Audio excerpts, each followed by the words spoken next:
Hallelujah praise the lord. ದೇವರ ಪರಿಶುದ್ಧ ನಾಮಕ್ಕೆ ಸ್ತೋತ್ರವಾಗಲಿ. ಈ ರಾತ್ರಿ ವೇಳೆಯಲ್ಲಿ ಮತ್ತೊಂದು ಆವರ್ತಿ ನಮ್ಮನ್ನೆಲ್ಲ ತಗ್ಗಿಸಿಕೊಂಡು ಕರ್ತನ ಕರಗಳಲ್ಲಿ ಒಪ್ಪಿಸಿಕೊಟ್ಟು ಒಂದು ವಾಕ್ಯ ಭಾಗಕ್ಕೆ ಹೋಗೋಣ. ಅದಕ್ಕಿಂತ ಮುಂಚೆ ದೇವರಾತ್ಮನು ಮಾತನಾಡಲಿ. ಯೇಸುಸ್ವಾಮಿ ಕಳಿಸಿಕೊಟ್ಟಂತ ದೇವರಾತ್ಮನು ಮಾತನಾಡಿ ನಾವೆಲ್ಲ ಕೇಳೋಣ, ಅದ್ರ ಪ್ರಕಾರನೇ ಜೀವಿಸೋಣ. ಪ್ರೀತಿ ಸ್ವರೂಪನಾದ ದೇವರೇ, ಯೇಸುಸ್ವಾಮಿ ಅಪ್ಪ ನಿಮಗೆ ಸ್ತೋತ್ರ. ನೀವು ಕಳಿಸಿಕೊಟ್ಟ ಪವಿತ್ರಾತ್ಮರೇ ನಿಮಗೆ ಸ್ತೋತ್ರ. ಕೋಟಿ ಕೋಟಿ ವಂದನೆ ಸ್ತೋತ್ರಗಳು ಸಲ್ಲಿಸ್ತೇವೆ ಈ ರಾತ್ರಿ ವೇಳೆಯಲ್ಲಿ. ಸ್ವಾಮಿ ದೇವರೇ, ಈ ವಾಕ್ಯದೊಂದಿಗೆ ನೀವು ಮಾತನಾಡಿ ತಂದೆ, ನಾವೆಲ್ಲ ಕೇಳಿಕೊಂಡು ಜೀವಿಸುತ್ತೇವಪ್ಪ. ಅದಕ್ಕಾಗಿ ಕೋಟಿ ಕೋಟಿ ವಂದನೆ ಸ್ತೋತ್ರಗಳು ಸಲ್ಲಿಸ್ತಾ ನಮ್ಮ ರಕ್ಷಕನೂ ಒಡೆಯನೂ ಆಗಿರುವ ಯೇಸುಸ್ವಾಮಿ ನಾಮದಲ್ಲಿ ಬೇಡಿಕೊಳ್ಳುತ್ತೇನೆ, ಪರಲೋಕದ ತಂದೆ. ಆಮೆನ್. ಒಂದು ವಾಕ್ಯ ಭಾಗವನ್ನು ತೆಗೆದುಕೊಳ್ಳೋಣ. ಯೋಹನ ಬರೆದ ಪತ್ರಿಕೆ 15ನೇ ಅಧ್ಯಾಯ, ಅದರಲ್ಲಿ 26ನೇ ವಚನವನ್ನು ಧ್ಯಾನ ಮಾಡೋಣ.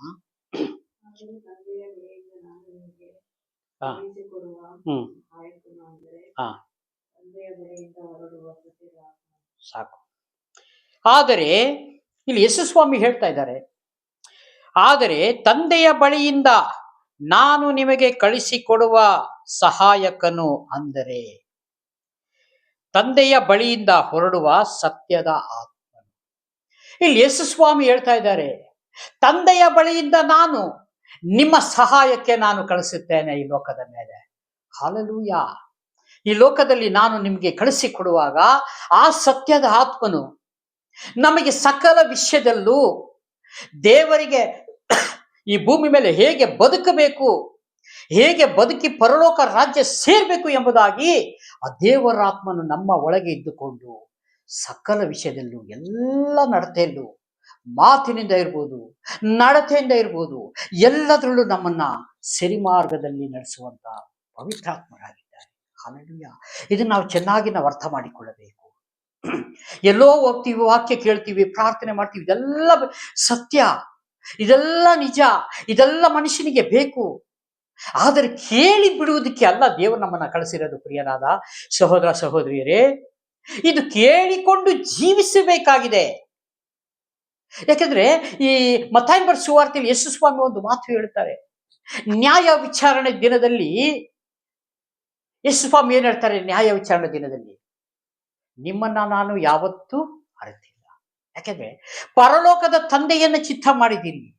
ಅಲ್ಲ, ಅನೇಕರು ಹೇಳ್ತಾರೆ, ನಾನು ನಿಮ್ಮ ಹೆಸರಿನ ಮೇಲೆ ಪ್ರಾರ್ಥನೆ ನಡೆಸಿದೆ, ನಿಮ್ಮ ಹೆಸರಿನ ಮೇಲೆ ಅನೇಕ ಮಹತ್ ಕಾರ್ಯಗಳು ಮಾಡಿದೆ, ಬೋಧನೆ ಮಾಡಿದೆ, ದೆವ್ವಗಳನ್ನ ಬಿಡಿಸಿದೆ. ಏನ್ ಸ್ವಾಮಿ ಹಿಂಗೆ ಹೇಳ್ಬಿಟ್ರಲ್ಲ ನೀವು? ಎಷ್ಟೋ ಜನ ಕೇಳ್ಬೋದು. ಅದಕ್ಕೆ ಯೇಸುಸ್ವಾಮಿ ಹೇಳ್ತಾರೆ, ಧರ್ಮವನ್ನು ಮೀರಿ ನಡೆದವರೇ ನನ್ನಿಂದ ತೊಲಗಿ ಹೋಗಿ. ಯಾಕೆ ಮಾತು ಹೇಳ್ತಾರೆ? ಪರಲೋಕದ ತಂದೆಯ ಚಿತ್ತವನ್ನ ನೀವು ಯಾರಾದ್ರೂ ಮಾಡಿದ್ದೀರಾ?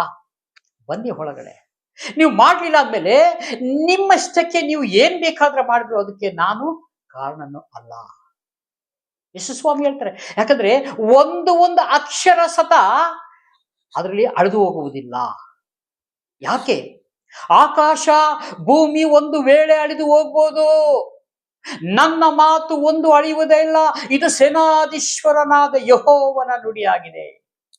ದೇವರು ಹೇಳ್ತಾರೆ. ಅವಾಗ ನಮ್ಮ ಇಷ್ಟದ ಪ್ರಕಾರ ಮಾಡ್ಲಿಕ್ಕಾಗ್ತದ? ಅದಕ್ಕೆ ಇಲ್ಲಿ ಸತ್ಯದ ಆತ್ಮನಿದ್ದಾರೆ, ಸಕಲ ವಿಷಯದಲ್ಲೂ ನಮ್ಮನ್ನ ನಡೆಸಲಿಕ್ಕೆ. ಒಂದು ಸಣ್ಣ ಮಕ್ಕಳಿಗೆ ನಾವು ಮನೆಯಲ್ಲಿ ಒಂದು ಪಾಠ ಹೇಳ್ಕೊಡ್ತೀವಿ, ಒಂದು ಬುದ್ಧಿ ಜ್ಞಾನನ್ನ ಕಲಿಸಿಕೊಡ್ತೇವೆ. ಯಾವ ತರ ಬುದ್ಧಿ ಜ್ಞಾನ? ಒಳ್ಳೆ ಜ್ಞಾನ, ಒಳ್ಳೆ ನಡತೆ, ಒಳ್ಳೆ ದೇವರ ಭಯ ಭಕ್ತಿ, ಒಳ್ಳೆ ಎಜುಕೇಶನ್ ಮಾರ್ಗವನ್ನ ನಾವು ಅವರಿಗೆ ಕಲಿಸಿಕೊಡ್ತೇವೆ. ಹಾಲೆಲೂಯ. ಹೇಗೆ ಅವ್ರದ್ದು ಬೆಳೆದು ಬಂದು ಒಂದು ದೊಡ್ಡ ವ್ಯಕ್ತಿ ಆಗಿರ್ಬೋದು, ಒಂದು ಯಾವ್ದಾರ ಒಂದು ಉದ್ಯೋಗ ಮಾಡ್ಬೋದು, 4 ಜನಕ್ಕೆ ಒಂದು ಉಪಕಾರ ಮಾಡ್ಬೋದು. ಅವ್ರು ಹೇಗೆ ಬಂದ್ರು? ತನ್ನಷ್ಟಕ್ಕೆ ತಾನೇ ಬರ್ಲಿಕ್ಕೆ ಸಾಧ್ಯವಾಯ್ತಾ?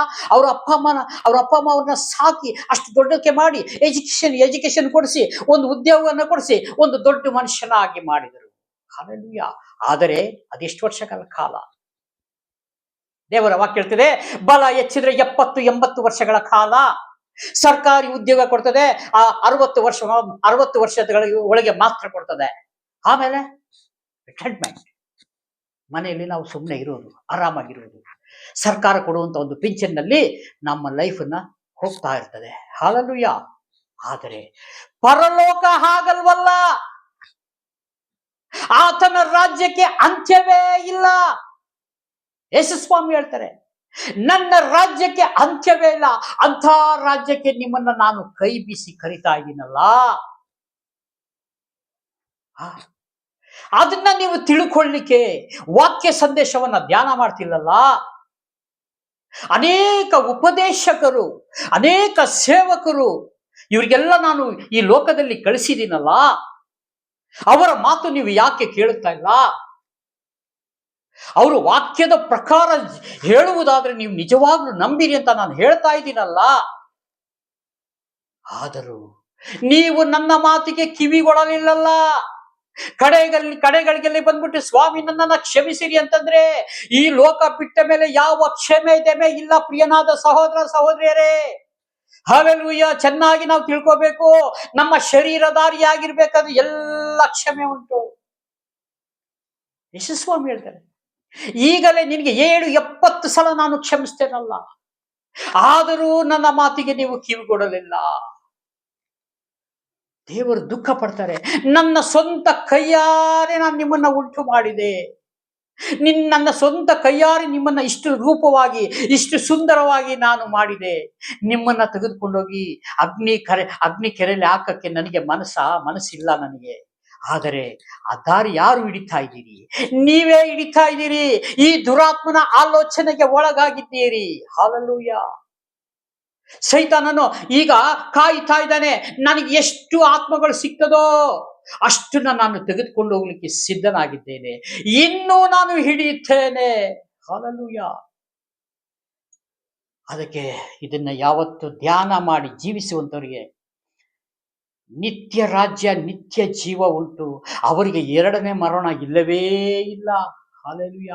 ಶಾರೀರಿಕ ಮರಣ, ಪ್ರಿಯನಾದ ಸಹೋದರ ಸಹೋದರಿಯರೇ, ಈ ಪ್ರಪಂಚದಲ್ಲಿ ಎಲ್ಲರಿಗೂ ಉಂಟು. ಆದರೆ ಇನ್ನೊಂದು ಮರಣ ಬರಬಾರದು. ಯಾವುದು? ಆತ್ಮಿಕ ಮರಣ. ಆತ್ಮಕ್ಕೆ ಮರಣನೇ ನರಕ ಹೋಗ್ತೇವೆ. ಅದಕ್ಕಾಗಿ ನಾವು ಚೆನ್ನಾಗಿ ಪ್ರಾರ್ಥನೆ ಮಾಡಿ ಯೇಸುಸ್ವಾಮಿ ಮಾತನ್ನ ಕೇಳಿಕೊಂಡು ಪವಿತ್ರಾತ್ಮರು ಹೇಳುವಂತ ಆ ದಾರಿಯಲ್ಲೇ ನಡೆಯುವಂತವರಾಗಿದ್ರೆ ನಮಗೆ ತಡೆಯೋರು ಯಾರಿದ್ದಾರೆ? ಸೈತಾನನು ಸತ ಹತ್ರ ಬರುವುದಿಲ್ಲ. ಹಲ್ಲೆಲೂಯ. ನಿಮಗೆ ದೂರದಿಂದ ನೋಡಿ ಆಲೋಚನೆಗಳು ಹೇಳ್ತಾನೆ, ಹಂಗ ಹೋಗ ಮಗ, ಹಿಂಗೆ ಹೋಗಪ್ಪ, ಈ ದಾರಿ ಹೋಗು ಮಗ, ನಾನಿದ್ದೇನೆ, ನಿನಗೇನ್ ಬೇಕು ನಾನು ಈ ಲೋಕದೆಲ್ಲ ಕೊಡ್ತೀನಿ. ನೀನು ಅಲ್ಲಿ ಹೋದ್ರೆ ಏನು ಸಿಕ್ಕತ್ತೆ? ನಿನಗೆ ಏನು ಸಿಕ್ಕಲ್ಲ. 3 ಗಂಟೆ ನೀನು ಚರ್ಚಲ್ಲಿ ಕುತ್ಕೊಂಡು ಹಲ್ಲೆಲೂಯ ಸ್ತೋತ್ರ ಹೇಳ್ಬಿಟ್ಟು ಹೊರಗಡೆ ಬಂದ್ರೆ ನಿನ್ನ ಅಲ್ಲಿ ಕೆಲಸ ಹೋಯ್ತಾ? ನಿನ್ನ ಸಂಪಾದನೆ ಹೋಯ್ತಾ? ನಿನ್ನ ಆದಾಯ ಹೋಯ್ತಾ? ಭಾನುವಾರ ಹೆಚ್ಚು ಆದಾಯ ಕೊಡುವಂತವನಾಗಿದ್ದಾನೆ, ನಂಬಬೇಡ್ರಿ. ಭಾನುವಾರನೇ ಭಯಂಕರ ದುಡಿಮೆ ಆಗ್ತದೆ. ಅದಕ್ಕೆ ಕಿವಿಗೊಡಬೇಡ್ರಿ. ಅವತ್ತು ನಷ್ಟ ಆದ್ರೂ ಪರವಾಗಿಲ್ಲ. ಇಲ್ಲಿ ದೇವರು ಹೇಳ್ತಾರೆ, 6 ದಿವಸವನ್ನ ನೀನು ಕೆಲಸ ಮಾಡಿ 7ನೇ ದಿವಸ ನೀನು ಯಾವ ಕೆಲಸವನ್ನು ನಡೆಸಬಾರದು. ಹಲ್ಲೆಲೂಯ. ಅಲ್ಲಿ ನಡೆಸಿದ್ರೆ ಏನಾಯ್ತು? ದೇವರಿಗೆ ವಿರೋಧ ಆಯ್ತು ಅಲ್ವಾ? ಸರಿನಾ ತಪ್ಪ? ಇದು ವಾಕ್ಯದ ಪ್ರಕಾರ ಸರಿ. ನಾವು ಇದೆಲ್ಲ ರಿಜೆಕ್ಟ್ ಮಾಡ್ಬಿಟ್ಟು ಆಲಯಕ್ಕೆ ಹೋಗ್ಬಿಟ್ರೆ ನಾವು ರೈಟ್ ಹಾಕೋಬಹುದು. ವಾ ದೇವ್ರೆ, ನಾನು ಸೈತಾನಕ್ಕೆ ಆಲೋಚನೆಗೆ ಒಳಗಾಗದಂತೆ ಸ್ವಾಮಿ ನಾನು ಒಳಗೆ ಬಂದ್ಬಿಟ್ಟೆಪ್ಪ. ದೇವರೇ ನಿನಗೆ ಸ್ತೋತ್ರ. ಈ 2 ಗಂಟೆ ತಾಸು ನಿಮಗೆ ಆರಾಧನೆ ಮಾಡಿ ನನ್ನ ಆತ್ಮ ತೃಪ್ತಿ ಆಯಿತು. ದೇವರೇ ಕರ್ತನೆ, ಇವತ್ತು ಪಾಕೆಟ್ ಅಲ್ಲಿ ನನಗೆ 1000 ರೂಪಾಯಿ ಲಾಸ್ ಆಗಿದ್ರು ಪರವಾಗಿಲ್ಲ. ಅದು ಮುಂದೆ ನೀವು ಸೋಮವಾರ ಇಲ್ಲ ಮಂಗಳವಾರ ಇಲ್ಲ ಶನಿವಾರದ ಒಳಗಡೆ ನೀವು ಅದನ್ನ ನನಗೆ ಡಬ್ಬಲ್ ಆಗಿ ಕೊಡ್ತೀರಿ. ಹಲ್ಲೆಲೂಯ. ದೇವರು ಕೊಡುವಂತವಾಗಿ. ಆದ್ರೆ ನಾನು ಹಣದ ವಿಷಯ ನಾನು ಹೇಳ್ತಾ ಇಲ್ಲ, ಆತ್ಮಿಕ ಜೀವನದ ವಿಷಯ ಹೇಳ್ತಾ ಇದ್ದೇನೆ.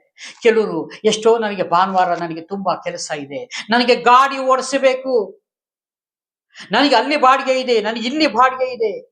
ಹಲ್ಲೆಲೂಯ.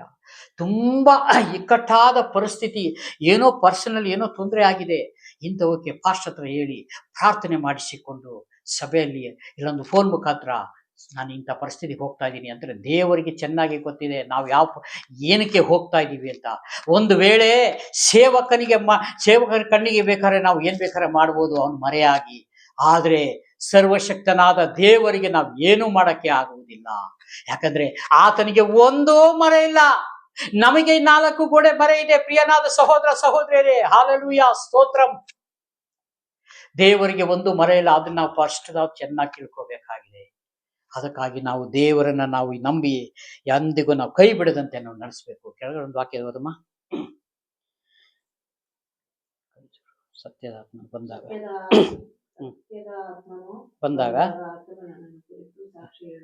ನೋಡಿ, ದೇವರು ಸತ್ಯದ ಆತ್ಮ ನಮ್ಗೆ ಕಳಿಸುವಾಗ ಸತ್ಯದ ಆತ್ಮನು ಆತನು ನಮ್ಮನ್ನು ಕುರಿತು ಸಾಕ್ಷಿ ಹೇಳುವನು. ಯಾರ ಹತ್ರ? ದೇವರ ಹತ್ರ. ಸತ್ಯದ ಆತ್ಮನು ನಮ್ಮಲ್ಲಿ ಬಂದು ವಾಸ ಮಾಡುವಾಗ ದೇವರ ಹತ್ರ ಹೇಳ್ತಾರೆ, ಇವರು ನನ್ನ ಮಾತು ಕೇಳಿ ಈ ಲೋಕದಲ್ಲಿ ನಡೆದಿದ್ದಾರೆ. ಸಾಕ್ಷಿ ಹೇಳ್ತಾರಲ್ಲಿ. ಇವರು ದೇವರಿಗೆ ವಿರೋಧವಾದ ಯಾವ ಕಾರ್ಯಗಳನ್ನು ಮಾಡಲಿಲ್ಲ.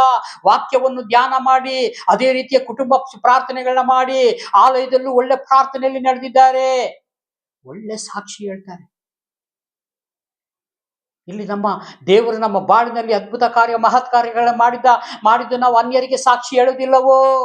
ನನಗಿಂತ ರೋಗದಿಂದ ದೇವರು ಬಿಡಿಸಿದ್ದಾರೆ, ಇಂಥ ಕಷ್ಟದಿಂದ ಬಿಡಿಸಿದ್ದಾರೆ, ನನ್ನ ಕುಟುಂಬ ಒಡೆಯುವಂತ ಪರಿಸ್ಥಿತಿಯಲ್ಲಿ ದೇವರು ಒಂದು ಮಾಡಿದ್ದಾರೆ.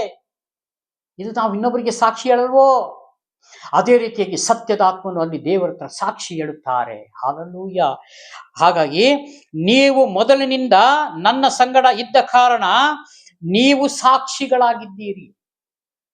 ಮೊದಲಿನಿಂದ ವಾಕ್ಯದಲ್ಲಿ ಬೆಳೆದು ಜೀವಿಸಿ ಪ್ರಾರ್ಥನೆಯಲ್ಲಿದ್ದು ದೇವರ ಮಾತು ಕೇಳುವಾಗ ನೀವು ಮೊದಲಿಂದ ಇದ್ದೀರಿ. ಯಾವಾಗ ಈ ಲೋಕದಿಂದ ಹೊರಗೆ ಬಂದು ದೇವರನ್ನ ನೀವು ಚೆನ್ನಾಗಿ ಅರ್ಥ ಮಾಡಿಕೊಂಡು ನಾವು ಜೀವಿಸ್ತಾ ಇದ್ದೇವೋ ಅವಾಗ ನೀವು ಮೊದಲಿಂದ ಇದ್ದೀರಿ ಎಂದು ವಾಕ್ಯದಿಂದ ತಪ್ಪಿ ಹೋಗಲಿಲ್ಲ, ದೇವರಿಂದ ತಪ್ಪಿ ಹೋಗಲಿಲ್ಲ, ಆಲಯದಿಂದ ತಪ್ಪಿ ಹೋಗಲಿಲ್ಲ, ಪ್ರಾರ್ಥನೆಯಿಂದ ತಪ್ಪಿ ಹೋಗಲಿಲ್ಲ, ಕುಟುಂಬ ಪ್ರಾರ್ಥನೆಯಿಂದ ತಪ್ಪಿ ಹೋಗಲಿಲ್ಲ. ಹಲ್ಲೆಲೂಯಾ. ಇದು ದೇವರಿಗೆ ಚೆನ್ನಾಗಿ ಗೊತ್ತಿದೆ. ಅದೇ ರೀತಿಯಾಗಿ ದೇವರಿಗೆ ಮೆಚ್ಚುಗೆಯಾಗ ರೀತಿಯಲ್ಲಿ ನಾವು ಬದುಕಬೇಕೇ ಹೊರತು ನಮ್ಮಷ್ಟಕ್ಕೆ ನಾವು ಹೇಗ್ ಬೇಕಾದ್ರೆ ಬದುಕ್ಬಿಟ್ಟು ಇದು ದೇವರೇ ಕಾರಣ ಅಂತ ಹೇಳಲಿಕ್ಕೆ ಆಗುವುದಿಲ್ಲ. ಇಲ್ಲಿ ದೇವರ ವಾಕ್ಯ ಏನ್ ಹೇಳ್ತದೆ ಪ್ರಕಾರನೇ ಹೋಗ್ಬೇಕು ನಾವು. ಹಲ್ಲೆಲೂಯಾ. ಎಲ್ಲಾದ್ರೂ ನಾವು ಅಲ್ಪ ಸ್ವಲ್ಪ ಏನಾದ್ರೂ ತೊಂದ್ರೆ ತಾಪತ್ರೆಗೆ ಸಿಕ್ಕಾಕೊಂಡು ಎಡವಿ ಹೋಗಿದ್ರು ಸತ ಇಲ್ಲಿ ಮತ್ತೆ ನಾವು ಸರಿಪಡಿಸ್ಕೋಬೇಕು. ದೇವರೇ, ನಾನು ಏನೋ ಒಂದು ತಪ್ಪಾಗಿ ಮಾತಾಡಿಬಿಟ್ಟೆ. ದೇವರೇ, ಯಾಕೋ ನನ್ನ ಮನಸ್ಸು ಸರಿಯಿಲ್ಲ ಸ್ವಾಮಿ, ನಾನು ಈ ರೀತಿ ಮಾತಾಡಬಾರ್ದಿತ್ತು, ನನ್ನನ್ನು ಕ್ಷಮಿಸು ದೇವರೇ. ನನ್ನಿಂದ ಆಗಿದ್ದ ಒಂದು ತೊಂದರೆಗಳಿಂದ ದೇವರೇ ಅವರಿಗೆ ಕಷ್ಟ ಆಗಿರ್ಬೋದು, ದೇವರೇ ನನ್ನನ್ನು ಕ್ಷಮಿಸಪ್ಪ ಅಂತ ನಾವು ಪ್ರಾರ್ಥನೆ ಮುಖಾಂತರ ದೇವರ ಹತ್ರ ಕೇಳ್ಕೋಬೇಕು. ಯಾಕಂದ್ರೆ ಇಲ್ಲಿ ಮನುಷ್ಯನಿಗೆ ಅನೇಕ ಸಮಸ್ಯೆಗಳಿರುವಾಗ ಆತನು ಯಾರಿಗಾದ್ರೂ ಒಂದು ನೋವಾಗಂತ ಮಾತಾಡಿರುತ್ತಾರೆ. ಅದಕ್ಕಾಗಿ ನಾವು ಮೊದಲು ದೇವರ ಹತ್ರ ಕ್ಷಮೆ ಮಾಡಬೇಕು. ಇನ್ನು ಮುಂದೆ ನಾವು ಆ ತಪ್ಪುಗಳನ್ನ ಮಾಡಬಾರ್ದು ಸ್ವಾಮಿ. ನಾನು ಮಾಡದಿದ್ದಂಗೆ ನನ್ನನ್ನು ನಡೆಸಪ್ಪ, ನಾನು ನಿನಗಾಗಿ ಜೀವಿಸುವಂತ ಮಗಳಾಗಿದ್ದೇನೆ ಎಂಬುದಾಗಿ ದೇವರ ಹತ್ರ ಒಪ್ಪಿಸಿಕೊಟ್ಟು ನಿಜವಾಗ್ಲೂ ನಾವು ಪಶ್ಚಾತ್ತಾಪ ಪಟ್ರೆ, ಯಾಕಂದ್ರೆ ದೇವರ ವಾಕ್ಯ ಹೇಗೆ ಹೇಳ್ತದೆ, ಈ ಲೋಕದಲ್ಲಿ ಇತರ ತಪ್ಪುಗಳನ್ನು ನೀನು ಕ್ಷಮಿಸೋದಾದ್ರೆ ಪರಲೋಕದಲ್ಲಿರುವ ನಿಮ್ಮ ತಪ್ಪುಗಳನ್ನ ಪರಲೋಕ ಕ್ಷಮಿಸ್ತದೆ. ಹಾಗಾಗಿ ನಾವು ಇನ್ನೊಬ್ಬರಿಗೆ ಅವ್ರ ತಪ್ಪುಗಳನ್ನ ನಾವು ಕ್ಷಮಿಸೋದಾದ್ರೆ ಪರಲೋಕದಲ್ಲಿರುವ ದೇವರು ನಮ್ಮ ತಪ್ಪುಗಳನ್ನ, ನಮ್ಮ ಪಾಪಗಳನ್ನ ಎಲ್ಲವನ್ನು ದೇವರು ಕ್ಷಮಿಸ್ತಾರೆ. ಅದಕ್ಕಾಗಿ ನಾವು ಚೆನ್ನಾಗಿ ಅರ್ಥ ಮಾಡಿಕೊಂಡು ಜೀವಿಸೋಣ. ಪ್ರತಿ ದಿವಸ ನಾವು ದೇವರಿಗಾಗಿ ಮೀಸಲಾಗಿಟ್ಟಿರುವಂಥ ಜನಾಂಗಗಳಾಗಿ ಬದುಕೋಣ. ಈ ಚಿಕ್ಕ ಪ್ರಾರ್ಥನೆ ಮಾಡಿ ಮುಕ್ತಾಯ ಮಾಡಿಕೊಳ್ಳೋಣ. ಪ್ರೀತಿ ಸ್ವರೂಪನಾದ ದೇವರೇ ಯೇಸು ಸ್ವಾಮಿ ಅಪ್ಪ, ನಿಮಗೆ ಮಹಿಮೆ ಆಗಲಿ. ಆಕಾಶದ ಕೆಳಗೆ ಭೂಮಿಯ ಮೇಲೆ ಕೊಡಲ್ಪಟ್ಟ ರಕ್ಷಣೆ ಮಾರ್ಗ ಅದು ಒಂದೇ ಒಂದಾಗಿದೆ, ಅದು ಯೇಸು ಮಾತ್ರವೇ. ಹಲ್ಲೆಲೂಯಾ. ಅದಕ್ಕಾಗಿ ಸ್ವಾಮಿ, ನಿಮ್ಮನ್ನು ನಂಬಿ ನಡೆಯುವಂಥ ಕುಟುಂಬಗಳಿಗಾಗಿ ಕೈ ಹಿಡಿದು ನಡೆಸಪ್ಪ ದೇವರೇ, ಕಡೆಯವರೆಗೂ ಕೈ ಬಿಡದಂತೆ ಕಾಪಾಡು. ಯೇಸು ಸ್ವಾಮಿ ನಾಮದಲ್ಲಿ ಬೇಡಿಕೊಳ್ತೇನೆ ಪರಲೋಕ ತಂದೆ. ಆಮೇಲೆ ಪ್ರೈಸ್ ಗಾಡ್. ದೇವರೆಲ್ಲರನ್ನು ಆಶೀರ್ವದಿಸಲಿ. ಆಮೇಲೆ.